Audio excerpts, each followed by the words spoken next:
The screams started before I even stepped outside. At first I thought someone was hurt, but when I looked through the window, I saw pure chaos. People were jumping out of my pool, shouting, scratching their arms, and slipping on the wet concrete. And right in the middle of it, there she was, Victoria Whitmore. The proud, bossy HOA president who'd made my life miserable for months. Now she was soaked from head to toe, her hair stuck to her face, yelling like a wild animal. "You poisoned us, Anthony." "I'm calling the police." I just stood there on the patio, glass of iced tea in my hand, watching her like it was some kind of show. "Poisoned you?" I said calmly. "That's funny. I don't remember inviting you." The sirens started getting closer. Neighbors peeked over their fences, phones in hand, recording everything. And as I watched her scream and stomp around in my backyard, I realized something. She thought she was the one enforcing the rules. But all she really did was expose her own corruption. But let me start at the beginning. Before we dive in, let me know where you're listening from today. When I first moved to Maplewood Heights, I thought I'd finally made it. No noise, no chaos, no city stress, just a quiet house, a backyard that smelled like fresh-cut grass, and a small swimming pool that sparkled under the afternoon sun. After 25 years of nonstop work and city living, I just wanted peace. Not money, not status, just peace. I'd wake up early, make coffee, sit by the pool, and listen to birds instead of traffic. I'd grill steaks on weekends, watch the sunset bounce off the water, and think, yeah, this is the life I earned. The neighbors seemed polite enough. Everyone waved, lawns were neat, and the air even felt cleaner somehow. It looked like the kind of neighborhood where nothing bad could ever happen. At least, that's what I thought. It started one Sunday morning. I was half asleep, robe on, coffee in hand, stepping out to check the pool. And there they were, 2 teenagers, maybe 16, splashing around like it was a public water park. A boy and a girl laughing, diving, chasing each other across my deck like they owned the place. At first, I just stood there blinking. Maybe they got the wrong house, I thought. Maybe their ball rolled over the fence. But then the girl waved casually and said, "Morning. Mrs. Whitmore said we could swim here, since it's community property." I nearly dropped my coffee. "Excuse me?" Before I could say more, a woman's voice cut through the air. Sharp, polished, confident. "Oh, Anthony! I'm so sorry." And there she was, Victoria Whitmore, the HOA president. Big sunglasses, clipboard in hand, floral dress swaying like she was hosting an open house. She smiled wide, too wide. "The kids must have misunderstood," she said sweetly. "They thought since we're all part of the same HOA, it's, shared space." I forced a smile. "Right, except it's literally fenced and attached to my house." She laughed, waving it off. "Oh, of course. I'll make sure they know next time. Next time." Those 2 words should have been a warning. I didn't think much of it then.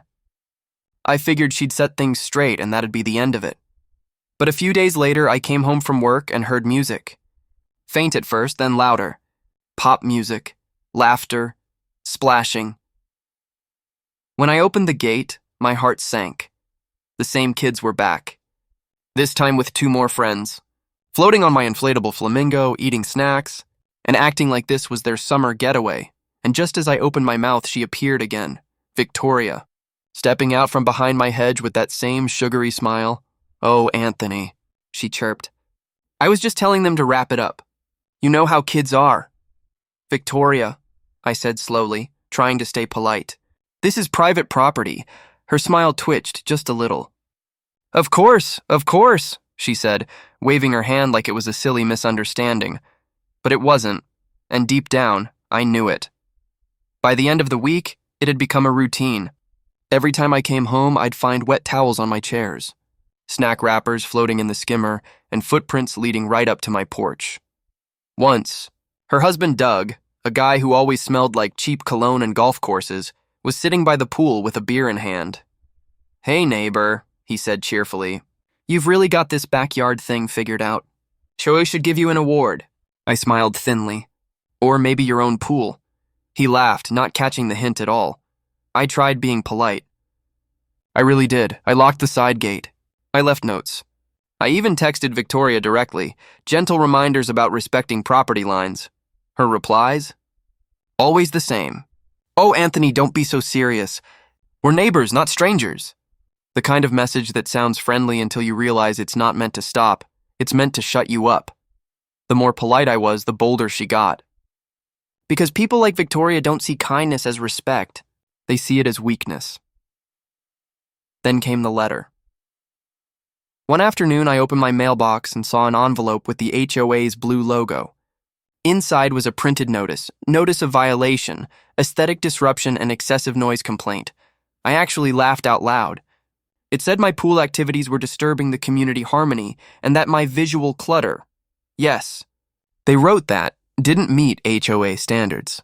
It was signed, of course, Victoria Whitmore, HOA president, the woman who'd been throwing pool parties in my backyard, had just filed a complaint against me. That night, I walked straight to her house.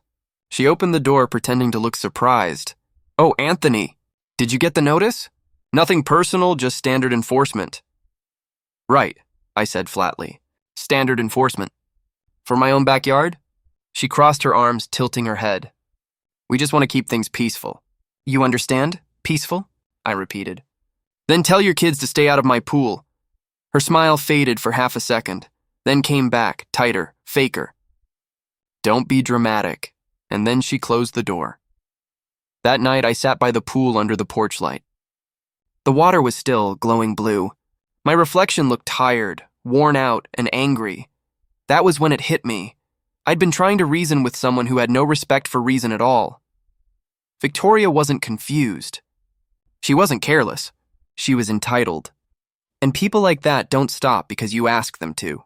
They stop when they're forced to. So I started documenting everything. Every time her kids hopped the fence, every beer can left behind, every wet footprint on my porch.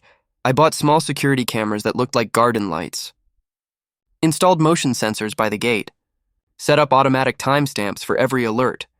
At first, it wasn't about revenge. It was about proof. But as the days went by, something changed in me. The more I watched, the more I realized this wasn't just a petty neighbor problem. This was about control. About someone who believed she owned what she didn't, and that realization brought me a strange kind of calm. I didn't yell. I didn't argue. I just smiled, nodded, and played along. Let her think she was winning, because when someone like Victoria believes they're untouchable, that's when they finally slip. I caught her once bragging to another neighbor. She didn't know I was behind the fence trimming a branch. She said, "Oh, Anthony's pool adds so much value to the neighborhood.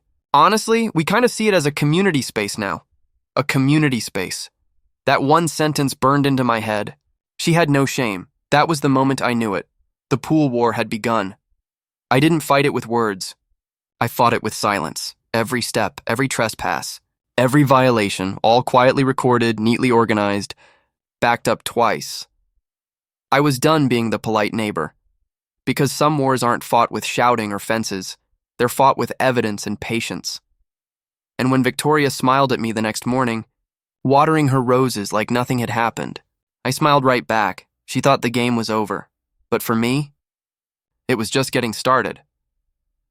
The first real crack in my patience came on a Saturday evening in late July. The kind of warm night that makes the whole neighborhood come alive. I was grilling on the back deck, quiet music playing, and for once it felt peaceful again. The cameras had kept the intrusions down. Even Victoria seemed to have backed off. Maybe she finally got bored of trying to control me. But peace in Maplewood Heights never lasted long. At around 6 p.m., I heard the thump of bass. Loud, heavy club-level bass. Then laughter. Then shouting. I looked over the fence and then froze. Victoria was throwing a full-blown pool party, not in her yard, in mine. There were tiki torches, coolers, maybe 20 people in swimsuits, and even one of those inflatable bars floating on my pool water. My pool water. It looked like something out of a resort brochure, except it was trespassing. I felt my chest tighten. I'd seen plenty from her by now, but this was another level. The gate was wide open, the sign that said private property tossed aside, and music shaking the windows. When I stepped out onto the deck, nobody even noticed me at first. Then Victoria spotted me. "Oh, Anthony," she shouted over the music, smiling like this was all some kind of misunderstanding. "I hope you don't mind, we're just using it for the HOA summer mixer." I blinked. "You're hosting a party in my backyard?" She sipped her drink and said, "It's all for the community, darling. You'll get credit in the next newsletter." I almost laughed because it was so absurd it didn't even make me angry anymore. But inside, I knew that was it. The line had been crossed for the last time. I didn't yell. I didn't even ask them to leave. I just turned, went back inside, and started recording everything. The cameras caught everything. The guests, the drinking, the trespassing, even Doug dropping his beer can into the pool. Every detail went straight into my backup folder, labeled neatly, HOA Incident, July 22nd. By midnight, the party was still going. Cars lined the street. Someone had parked halfway across my driveway, and when I finally saw one guest stumble and vomit near my gardenias, I knew exactly what I had to do. It wasn't revenge I wanted. It was accountability. The next morning, I made coffee and sat by the window, looking out over the battlefield. Wet towels everywhere, empty bottles, footprints on the deck. It was incredible, really. How someone could act like they were the victim while standing knee-deep in someone else's property. Victoria must have thought my silence meant surrender. What she didn't realize was that silence can be a setup. I spent the next few days collecting screenshots from her social media, posts of her bragging about the HOA mixer, emails she'd sent to members about community bonding events, all referencing my pool, and then, the cherry on top, a copy of the HOA's bylaws, which clearly stated, no HOA officer shall utilize private property for association events without written consent from the owner. She'd broken her own rules, in writing, in pictures and in front of 20 witnesses, but I didn't go to her. I went above her. I called the county code enforcement office and the sheriff's department, asking a few innocent questions. Hypothetically, I said, what happens if an HOA president hosts events on someone's private property without consent? The silence on the other end said it all. A few calls later, and I had something beautiful. A coordinated inspection scheduled for the following Saturday.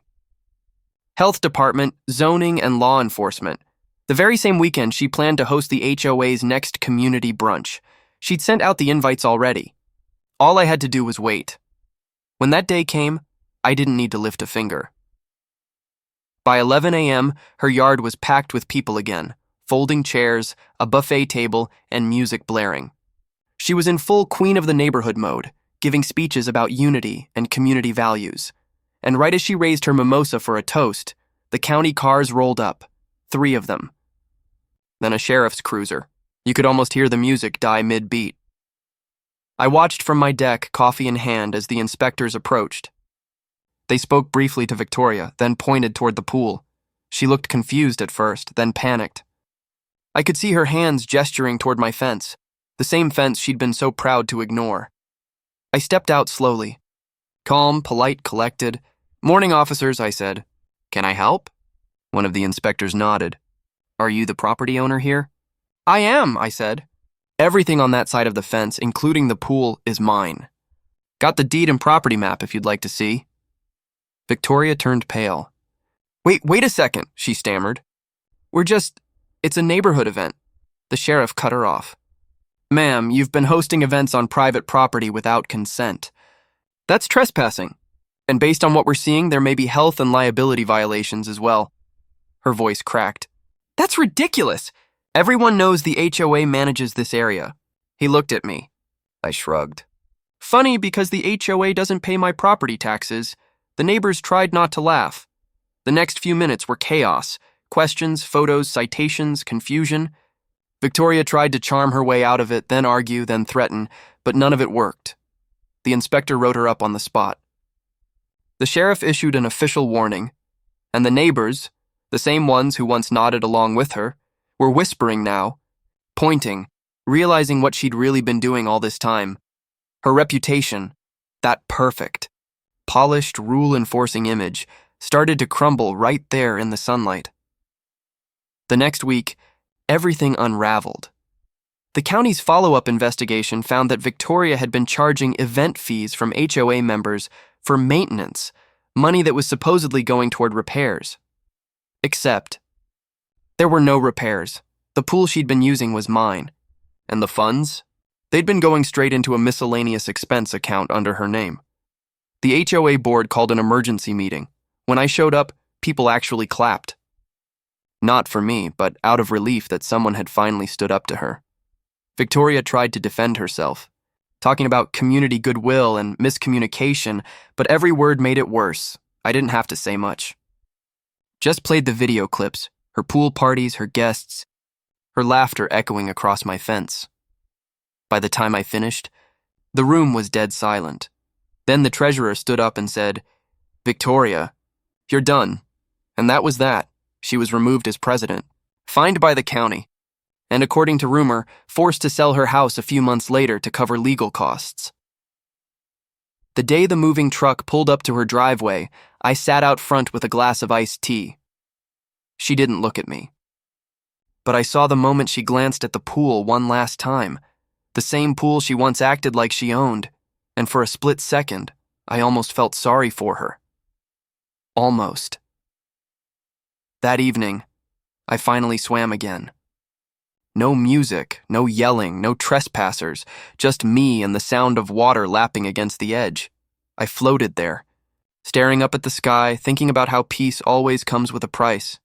I hadn't yelled or fought or made a scene. I'd just waited, documented, and let karma do its work, and it hit me. Maybe that's what real justice looks like. Not dramatic or loud, but slow, patient, and absolute. The kind that doesn't need revenge because the truth handles everything for you. When people ask about the pool war, I laugh now. They think it's a joke, a funny neighbor story, but to me, it was a lesson. That boundaries matter. That silence can be power. And that sometimes, the calmest person in the room is the one who's already won. I locked the gate that night for the last time, took one last look at the water, and smiled. The pool was mine again. The neighborhood was quiet. And for the first time in months, so was my mind, because the war was over. And this time, the right person won.